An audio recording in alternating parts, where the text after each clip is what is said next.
He raised his gun, ready to pull the trigger, but what she said next froze him to the bone. "Please don't harm me. If you don't, I'll bear you strong children." What followed wasn't just a standoff. It was a battle for the soul, a journey from fear to family, and a truth that might just change how you see the world. Stay with me, because this is a story you'll never forget. The desert didn't whisper, it howled. It shrieked through the cracks of parched canyon walls and clawed across the bone-white sands of Monument Valley. Nothing grew here except regret, and nothing lived long unless it knew how to disappear. It was a place built from silence and scorched memories, and on that morning it was where Silas Boone's path crossed with something, or someone, he hadn't expected. Silas wasn't a man easy to rattle. He'd marched through war, hunted down men other men feared to name, and had seen too much of life to believe in redemption. But when his boots struck the hardpan near Dead Man's Gulch and his horse paused, ears flicking toward a distant thicket, something old and quiet stirred in his chest. Not fear, not exactly. Something closer to warning. He stepped down from the saddle, knees stiff, shoulders square beneath the faded gray coat he hadn't taken off in 3 winters. The sun bore down like judgment, and he moved with the heavy patience of a man who knew every inch of this land could kill you for no reason at all. The desert was indifferent, unfeeling, as if it held a secret too ancient to care who listened. The thicket rustled, not from wind, from breath. Silas moved slow, one hand on the rifle slung at his hip, the other resting by his side, fingers ready. His shadow fell long across the dirt, then he saw her. At first, she was only shapes: torn leather, tangled hair, skin bruised and dusted with the land's cruel grit. She looked like she had been carved from the landscape itself. Not a cry, not a flinch, not even a tear marked her face. Just eyes, wide, dark, locked onto his like she'd been waiting for this moment her whole life. "Please," she said, voice rasping like dry leaves. "Don't shoot." And then something strange, something that knocked the breath from his lungs harder than a bullet ever had. "If you don't, I'll give you a child." The words hung in the air like a curse. Not seductive, not desperate, just broken. Hollow. Said like she didn't know any other way to stay alive. Silas didn't answer. He didn't even blink. Every instinct told him to turn and leave. But there was something in the way she said it, like she'd already accepted death, and offering life was all she had left. Her name was Waya, Apache by the look of the faded tattoo near her wrist. She wasn't old, but the land had aged her. Her ankle was swollen, her hands were cut, and her voice, what little she used, sounded like someone who'd run out of places to run. Her pride was intact, even if her body was failing. Silas lowered the rifle. Not because he trusted her, not because he wanted to help, but because he couldn't stomach the look in her eyes if he didn't. He tossed her a flask and waited. She drank, slow and shaking. Then he turned without a word, mounted up, and gave the smallest tilt of his head. She stood, wincing with every step, and followed. Half a mile later, they made camp beneath a low bluff. It was nothing more than a pit fire, 1 blanket, and 2 broken people who hadn't decided if they were enemies or not. She stayed on the edge of the firelight. He didn't ask questions. But as the stars pricked through the night sky and the fire crackled between them, Silas knew one thing for certain. Whatever hell she'd crawled out of, it wasn't done chasing her yet. And for the first time in years, he wasn't sure if he'd be able to outrun it either. The desert, with all its cruel mystery, felt suddenly smaller now, like it had narrowed to the tight circle of firelight and the fragile trust forming between them.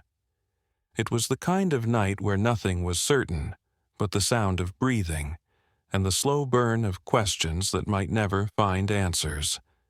She hadn't screamed, she hadn't begged, and that scared him more than any outlaw with a six-shooter ever had, because the desert didn't whisper, it warned, and Silas Boone was starting to think he'd stopped listening too long ago. This was no rescue. This was the beginning of something else entirely, something neither of them was ready for. And God help them, it was already too late to turn back. As the fire faded to embers and the wind shifted across the rocks, Silas found himself listening, not for danger, but for the rhythm of her breath.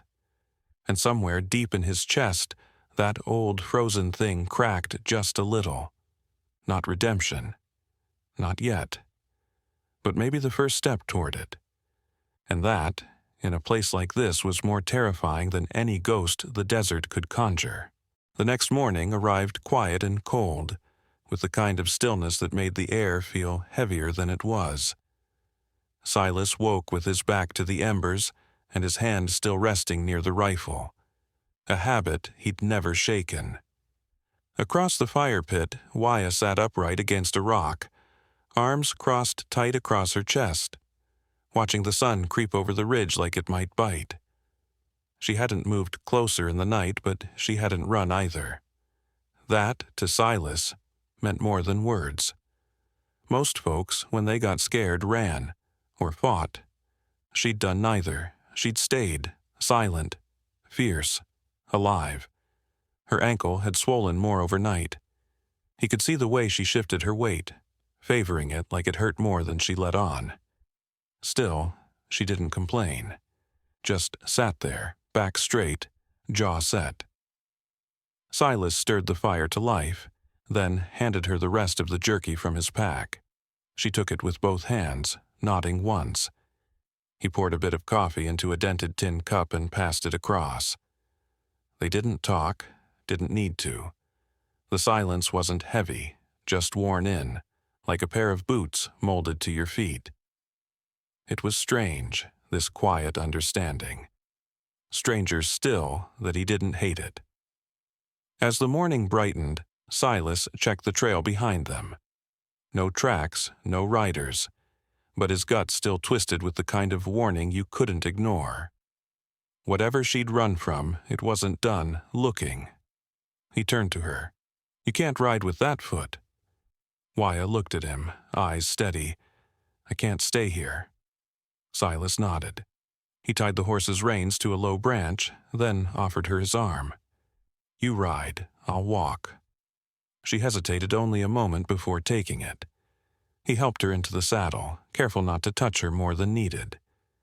She didn't thank him. He didn't expect her to. That's not what this was. They moved slow through the canyons, avoiding the main trails. The air was dry, and the wind carried the scent of distant smoke. Too faint to tell direction, but enough to keep Silas on edge. They didn't speak for hours. Around midday, they stopped in the shade of a narrow ravine. Silas checked her ankle again, worse, bruised deep. He tore a strip from his shirt and wrapped it tight.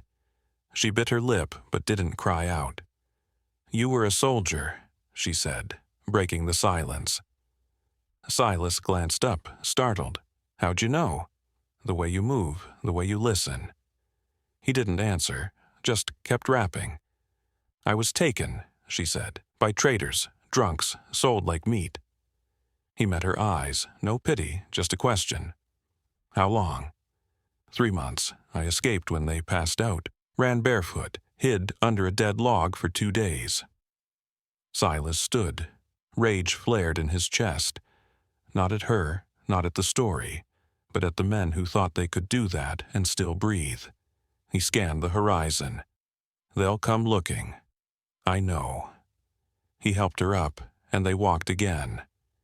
No destination, just forward. Away from what hunted them. Toward something neither of them could name yet. By dusk, they found a place to camp beside a dry stream bed. Waya gathered brush for fire, slower now, limping harder. Silas watched her, how she moved, how she didn't ask for help. It wasn't pride, it was survival. As the stars emerged, she sat beside him, not close but not far either, just near enough to share the firelight. "You didn't shoot me," she said. "No. Why not?" He stared at the flames. "Because you weren't lying." And that was all he said. That night she slept closer. Not touching. Not yet. But when the wind howled across the ravine, Silas found himself staying awake longer, not out of fear, but because he didn't want to miss the sound of her breathing. Something had changed, not just in her, in him too. And for the first time in years, Silas Boone didn't feel entirely alone beneath the stars. That was worth more than words could say. The sun hovered low over the jagged skyline of the Sangre de Cristo Mountains, painting the wilderness in bruised gold and violet shadows. Silas Boone and Wyatt moved through that quiet land like ghosts, two remnants of forgotten wars and even older wounds. It had been weeks since he first found her crumpled and dust-choked near Dead Man's Gulch, and the silence between them had shifted from wary to something unspoken, tender in its refusal to break. They had not found safety, only distance.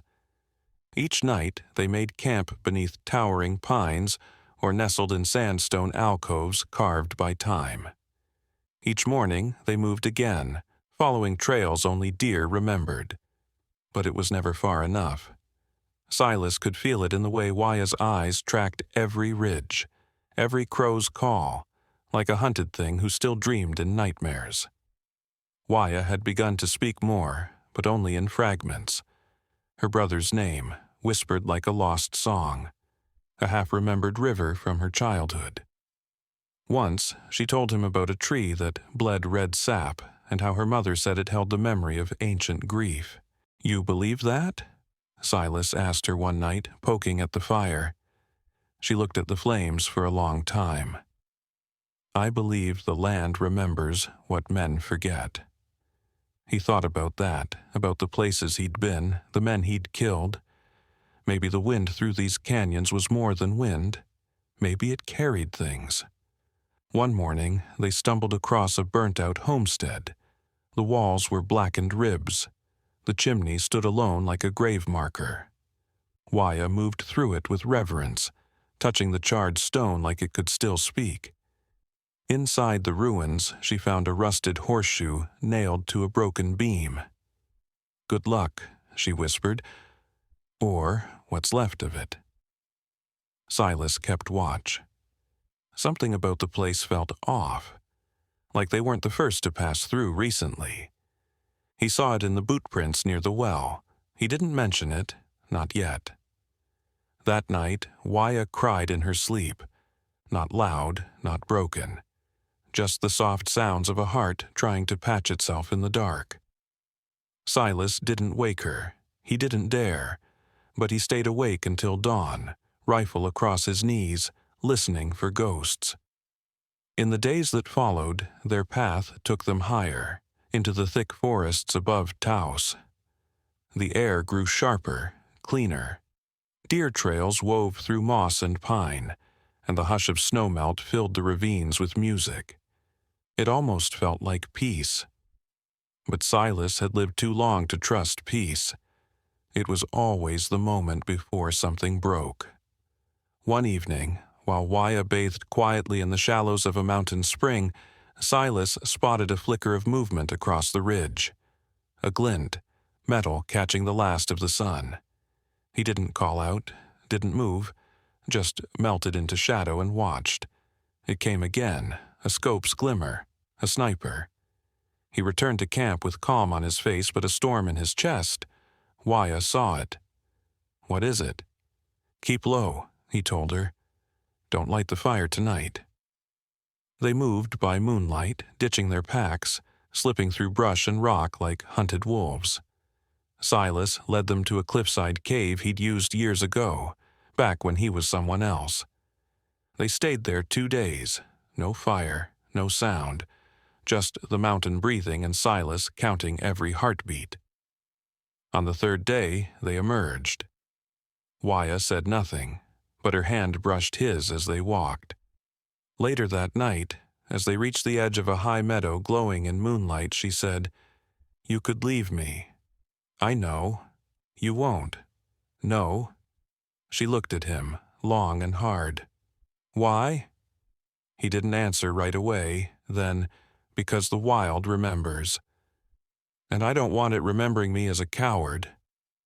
Waya nodded, and in that silence the wind carried no ghosts, only the sound of two people still standing, and sometimes that was enough to mean everything. In the days that followed, their bond deepened not through words, but the steady rhythm of survival. Waya began to smile again, just barely. Silas noticed how she tilted her face toward the sun when they paused to rest, or how she'd leave little stacks of stones behind them, like markers to say, "We were here. We mattered." Silas found himself doing things he hadn't done in years, carving tiny birds from scraps of driftwood, whittling without thought. One night he gave her one, a sparrow, worn and smooth. She took it without a word, and the way her fingers lingered told him more than thanks ever could. One day, they came upon a herd of wild horses grazing in a high valley. Waya's eyes lit up like a memory. She approached slowly, whispering in a language older than the mountains. A chestnut mare stepped forward, cautious but curious. Waya stroked its muzzle with reverence. "She's been alone too," she said. Silas watched, arms crossed, heart tangled. "What's she saying?" "She remembers." He nodded, not needing more. That night they camped nearby. Waya sat beside him by the fire and finally told him the whole story. About the cartel, the escape, the brother who didn't make it, about the blood, the run, the terror, and the moment she thought offering herself to him, offering a child, was her last act of mercy or madness. "I didn't mean it," she said. "Not like it sounded. I was just trying to survive." Silas looked into the fire. "I know. You still could have walked away." He met her gaze. "So could you." She nodded. And that night, for the first time, they slept side by side, not from fear, but because they didn't want to be apart. When the morning came, and the wind rolled through the tall grass like the hush of an old hymn, the world felt like it was watching. Not judging, just bearing witness. And the wild, for once, remembered something good. The rains came without warning, drumming against the high ridges like 1,000 hooves in a stampede. Storms in the Sangre de Cristo range were fierce but brief, like old ghosts throwing tantrums before settling back into silence. Silas Boone had known plenty of tempests, but that night felt different. The sky broke open just as they reached the ridge, and he grabbed Waya's hand, pulling her beneath the roots of a toppled pine. They stayed there, huddled and soaked, not speaking. No need, some silences meant more than words. In that cramped hollow beneath the storm, Waya's hand never left his. Even in the darkness, Silas felt the tremble of her fingers, not from fear, but from the weight of memory. After weeks on the run, after near brushes with death, it wasn't the danger that got to them, it was the quiet moments when nothing happened. That was when the mind wandered, back to things best left behind. By morning, the storm had passed, but the air was thick with the smell of wet cedar and earth. They moved carefully down the mountainside, the mud sucking at their boots, the sky low and gray. Eventually, they reached a shallow valley, tucked like a secret between the hills. There, nestled beneath a crag of stone, was a cabin. Old, half swallowed by wild rose and ivy, but still standing. Waya hesitated. "You know this place?" Silas nodded slowly. "Belonged to a man I once knew. Kind man, died years back. No one comes here now." They entered the cabin like intruders, boots heavy on the warped floorboards. Dust hung in the air like memories. A single cot, a rusted stove, shelves lined with canning jars, each one a relic of solitude. Waya moved through it with a reverence that felt like prayer. She touched the rough beams, opened the window shutters, let the wind breathe life into the bones of the place. Silas busied himself with small tasks, fixing the latch on the door, stacking the woodpile, checking the stovepipe. He didn't speak, not yet. This cabin, like Waya, needed space to settle. Over the next few days they began to inhabit it, not like people laying claim, but like wanderers borrowing something sacred. Waya hung herbs to dry by the window. Silas fixed the roof with strips of tarred canvas. They boiled creek water, cooked simple meals, and listened. Always listened. One evening, Waya found an old journal beneath a loose floorboard. She read from it by lantern light entries from the man who once lived there. Notes about weather, about stars, about grief too heavy to carry but too stubborn to let go. Silas watched her read, and he saw in her face a kinship with the dead man's words. "He lost someone," she said. Silas nodded. Everyone does. That night they didn't speak again, but the silence wasn't empty. It was a shelter all its own. A week passed, then another. No sign of danger, no sounds but the wind and bird song. Waya began to hum when she cooked. Silas started carving again. New shapes now, a bear, a cradle, a crescent moon. One morning, Waya stood on the porch, eyes fixed on the horizon. "You think we could stay here?" Silas stepped beside her. "For a while?" She turned to him. "And after?" He didn't know, but for once the not knowing didn't scare him. That day they built a fence. Not to keep anything out, but to mark something in, a space, a boundary between what had been and what might be. They worked side by side, their hands blistering, their laughter strange and new.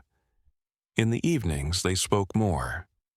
Waya told him about her mother's lullabies, about the first horse she ever rode. Silas spoke of the war, of the days he spent tracking men for money, of the one time he let a target go because the man reminded him of his brother. They didn't flinch from each other's truths. That was the miracle. Then came the knock. Late one night, just after the fire had gone to embers. A single knock, like the past reminding them it hadn't died. Silas moved first, rifle in hand, boots silent on the floorboards. Waya stayed behind him, heart a thunderclap in her chest. At the door stood a girl, barely 16, mud-splattered, eyes too old for her face. "Please," she said, "they're coming." No one asked who, no one had to. They let her in, gave her food, let her sleep. In the morning, she told them. Men with trucks, with dogs, with rifles and names Waya recognized. One of them wore a scar across his cheek. One of them had smiled when her brother died. Silas looked at Waya. She looked at the girl. "We run again?" he asked. Waya shook her head. Not this time." They reinforced the cabin, dug out the old root cellar, prepared. That night, they sat by the fire, Waya on one side, the girl curled asleep on the other. Silas held a carved wolf in his hands. He passed it to Waya. "What's this?" she asked. "Guard dog," he said. She smiled. Outside, the stars blinked like eyes refusing to close. The land held its breath. Tomorrow would bring fire. But tonight, they had found a shelter not just of wood and stone, but of the unspoken things that make us choose to stay, to fight, to belong. And in that silence they were not afraid. The first light of dawn crept slowly over the hills, casting long shadows through the broken branches that fringed the valley. The air was unusually still, like the world had taken a breath it didn't want to release. Silas Boone stood at the cabin's edge, hands stained with dirt and resin from the night's work. His eyes were tired, but they missed nothing. Somewhere beyond the tree line, he knew, they waited, the men, the hounds, the violence they carried. Inside, Waya moved silently, wrapping the girl's thin shoulders in an old blanket. The girl hadn't spoken much since the day she arrived, but she didn't need to. Waya had seen that kind of fear before, raw and rigid like ice that never melts. She brushed a strand of hair from the girl's brow, her fingers lingering like a blessing. Then she turned to Silas, who stood watching the horizon like it might change if he looked hard enough. "They'll come today," he said. Waya nodded. "We're ready." Were they? Maybe not. But readiness wasn't just weapons and walls. It was heart. It was will. It was the knowledge that some things were worth protecting, even if you lost. The girl, her name was Clara, sat by the cold hearth, cradling the wooden wolf Silas had carved. She didn't say a word, but she kept one eye on the door, one hand on the carving. It was her talisman now, a symbol of what she hoped for but hadn't yet dared believe. Safety. They spent the morning waiting. Every sound felt louder than it should have. A branch falling, a jay screeching, the crunch of deer hooves in the brush. Silas cleaned his rifle one more time. Waya boiled water. Not because they needed it, but because doing something felt better than waiting. Around noon, the first truck appeared. It came over the ridge like a black scar against the sky. Then another, and another. Men climbed down slowly, deliberately. Their coats were heavy, but their eyes were cold. Silas counted 6, maybe 7. The one with the scar across his cheek moved like a man used to obedience, not asking for it. He didn't call out, he just looked. Silas stepped onto the porch, rifle in hand, but lowered. He wasn't aiming to shoot, not first, not yet. "Boone," the scarred man said. "Reese," Silas replied. Waya stood in the doorway. Clara was behind her, half hidden, eyes wide. "We're taking the girl," Reese said. "Don't need to make it ugly." Silas didn't move. "She's under our roof." "Don't care. She's marked. She's a child." Reese shrugged. "Don't matter. She saw what she wasn't supposed to. That makes her dangerous." Waya stepped forward. "She's not going anywhere." Reese's gaze shifted to her, slow and mean. "You planning to stop me?" "No," she said. "We are." For a second, the valley held its breath. The only sound was the breeze in the grass, soft as a whisper. Then Clara stepped outside. She walked past Waya, past Silas, and stood at the top of the steps barefoot, clutching the wooden wolf to her chest. "I'm not afraid of you," she said, her voice thin but clear. Reese's mouth twitched, not a smile, more like a memory of one. "You should be." "I was," Clara replied, "but not anymore." Something in that truth hit harder than a bullet. Reese hesitated. Silas saw it. So did Waya. "You think this means anything?" Reese asked. "Words? A carving?" "No," Silas said, "but this does." He laid his rifle on the ground, slowly, deliberately. Reese blinked. "What's this?" "I'm done fighting the way you want," Silas said. "We won't raise guns, but you'll have to step over us to take her." Waya joined him, laying her knife beside his rifle. Clara looked up at them, then stepped down onto the ground between them. Behind them, others appeared. Figures on horseback. Travelers who'd once passed through, farmers from the next ridge, an old preacher with a Bible in one hand and a lantern in the other. They came slowly, but they came. Reese looked around. For the first time, his certainty wavered. "You going to shoot unarmed folks in front of a child?"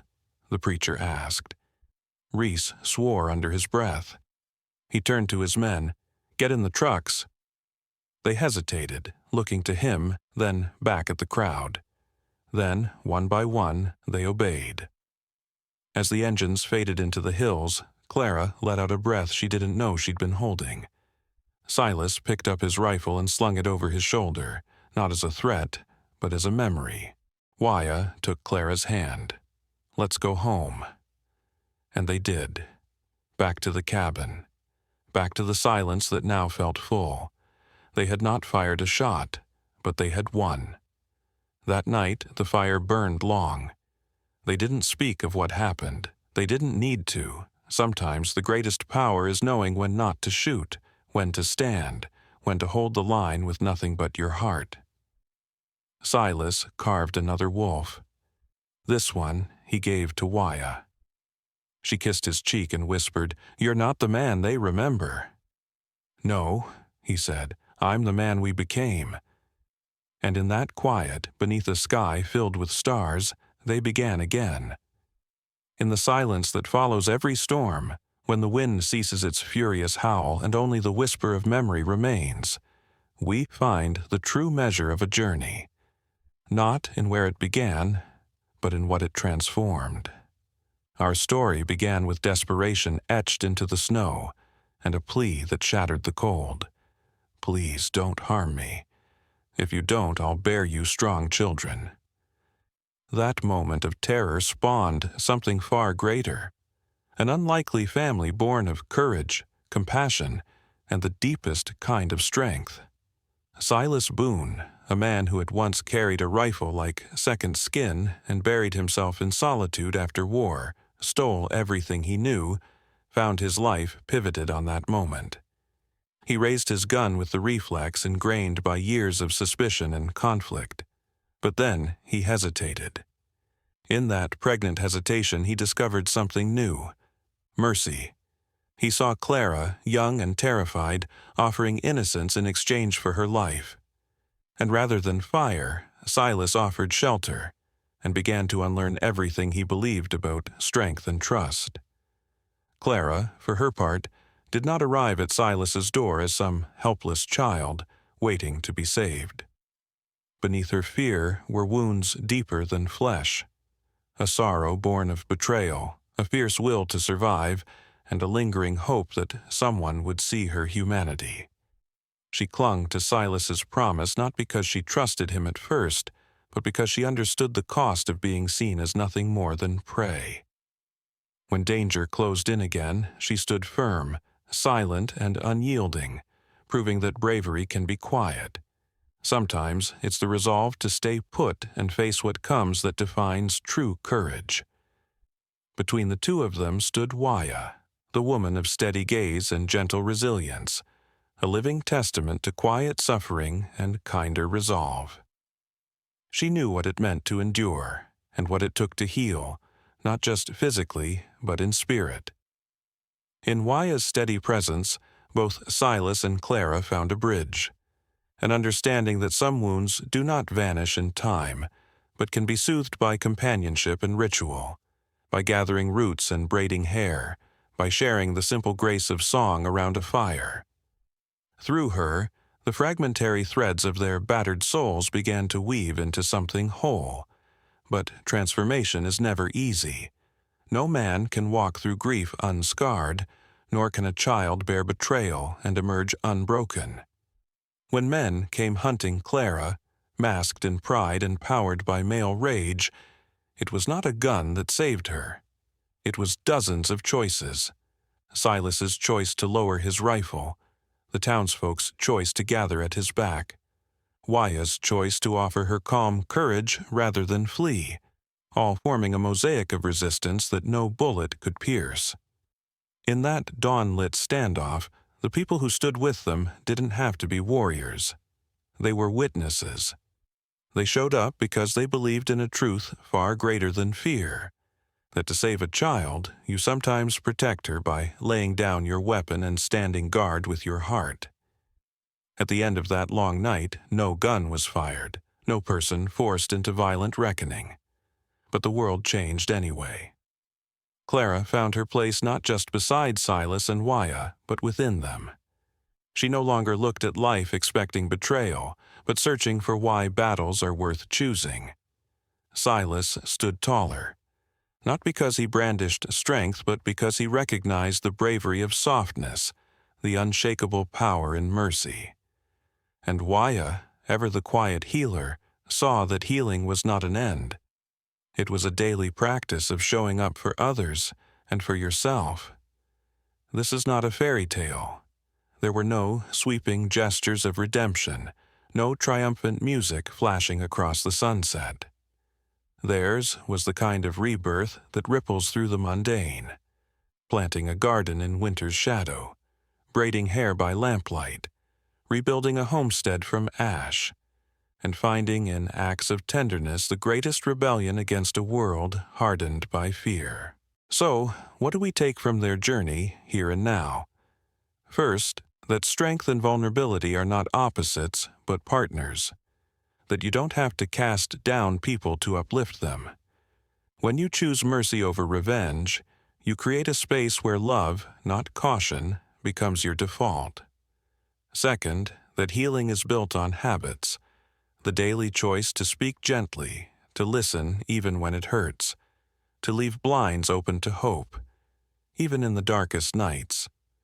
It's in showing up when you'd rather shut the door. Lastly, that community is our surest shield.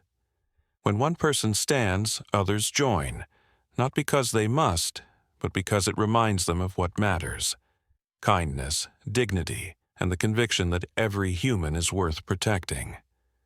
In our modern landscape, where fences go up faster than bridges, where suspicion runs deeper than rivers, where lives can be unmade by a single voice, the story of Silas, Clara, and Wyatt is a quiet revolt. It tells us that the most radical act is not to raise a gun, but to yield it, not to control, but to trust. It's the knowledge that some battles don't require bullets. They require hearts brave enough to risk being hurt, to turn toward kindness when the world urges you to turn away. If this story reached you, if it stirred something tender beneath your armor, if it reminded you that maybe love is worth building, even when the stakes feel too high, then I invite you to stand with us. Subscribe to our channel and keep watching, because there are more stories where this came from. Stories that dig down deep into what it means to be human. Fragile, fierce, capable of outrage, capable of grace. Your support helps bring these tales to life, shining a light in corners that would rather stay dark. If this message resonated with you, leave a comment to let me know how it touched you. Share it with someone who might need it, and subscribe. Let's choose kindness together. Let's tell stories that remind us why we stand and why we stay. Because maybe that's the bravest choice of all: to stay.